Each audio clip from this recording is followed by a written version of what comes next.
bring in our think tank. Joining us tonight, criminal defense attorney Josh Kolsrud, along with former law enforcement officer and host of the Strong Enough podcast, Claudia King, and entertainment host Holland Reed. So there's a lot going on here, a lot of moving parts.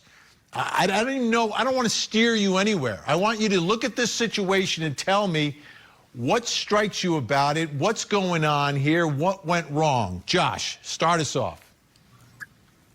You know, when we hear home invasion and stalking, we often think of somebody in the night breaking into someone's home. But what we don't think about really is what happened in this case. And, you know, what we're doing is we're evaluating and dissecting a man's worst day in his life. And during that time, he may or may not have committed a crime.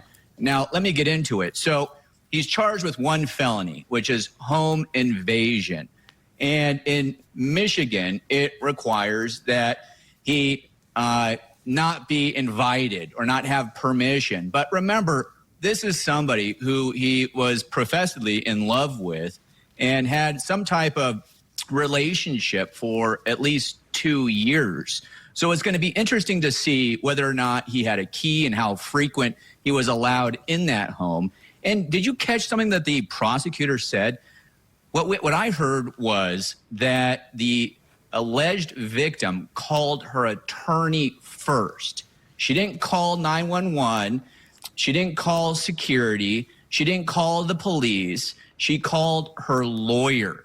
So that tells me that it wasn't an emergency in her mind. Either that or she was thinking dollar signs. So I think that there's a lot to uncover here that may not be criminal. And stalking, remember, it requires a pattern.